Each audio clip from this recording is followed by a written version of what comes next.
Trump's health care plan failed because he is bad at making deals. Republicans forced themselves into a corner with 7 years of lying and overpromising about health care. The fact that nothing they do now will live up to the promises they made before is a big political problem. That's on the whole party. But the specific failure to pass the American Health Care Act, the option Republican leaders had decided was the least bad way to deal with their health care predicament, is on President Donald Trump. Specifically, the bill can't pass because Trump is a bad deal maker. We have a president who cannot close. Sad.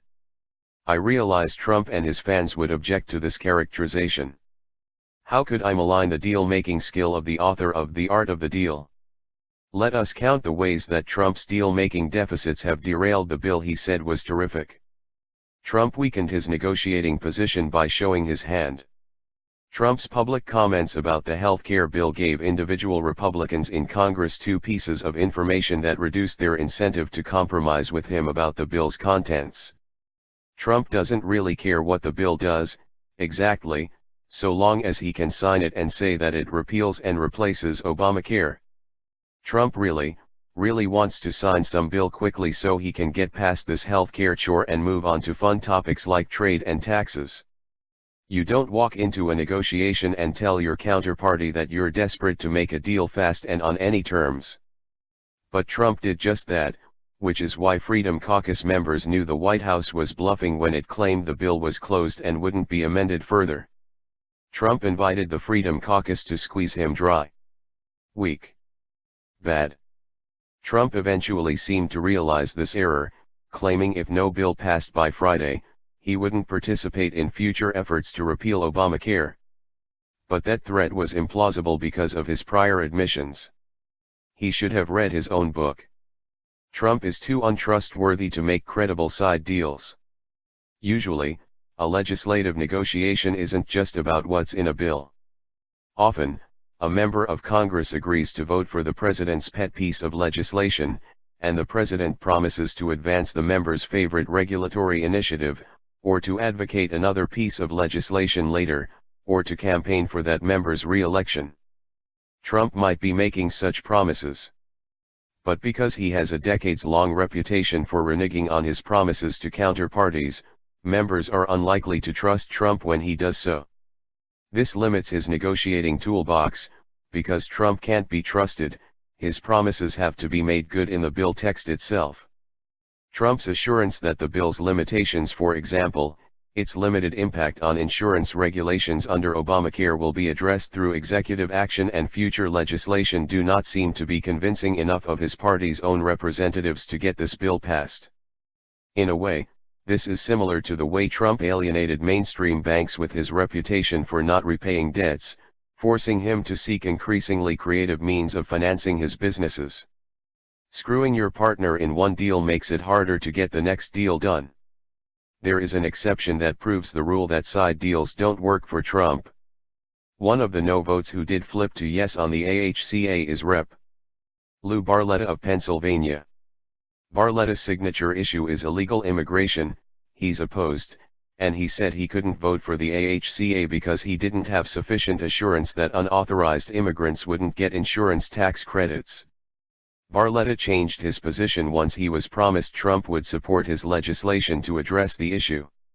Trump can credibly promise to take punitive action toward unauthorized immigrants, because that is a passion of his. Beyond that, his lack of credibility is undermining his negotiating position. Trump's policy ignorance hinders his judgment about what terms to propose.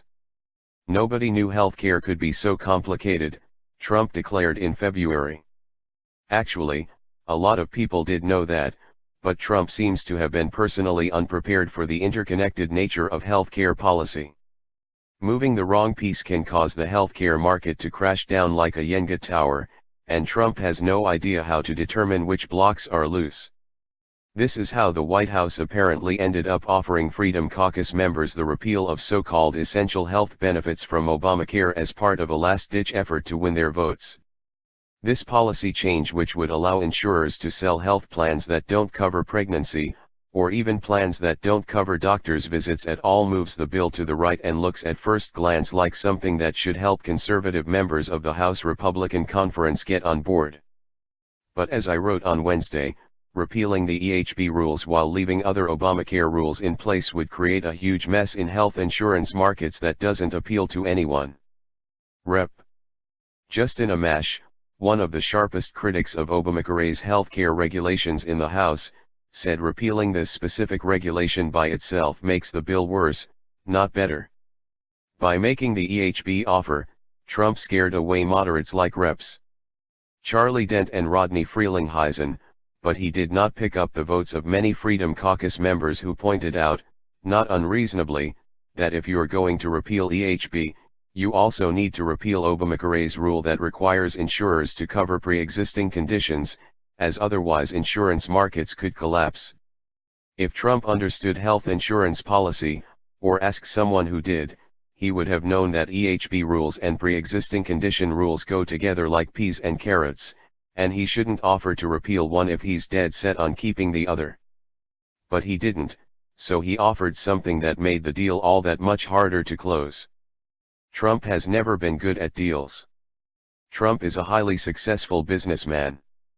But he is not, as he claims, a highly successful deal maker. Trump is an incredibly talented, natural marketer.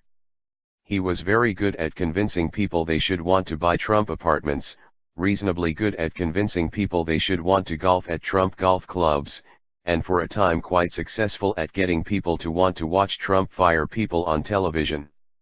Trump innately understands certain kinds of consumers, and he understood things about the electorate that none of his opponents in the 2016 election did.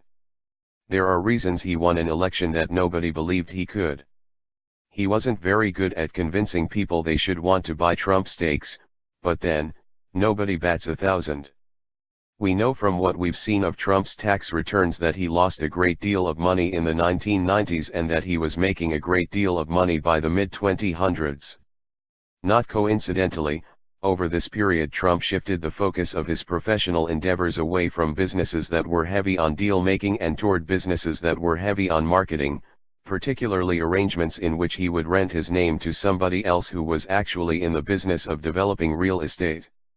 Unfortunately, unlike the general endeavor of being a famous, rich business guy, there is no way to adjust the presidency, so it's heavier on the marketing aspects and lighter on the deal-making aspects.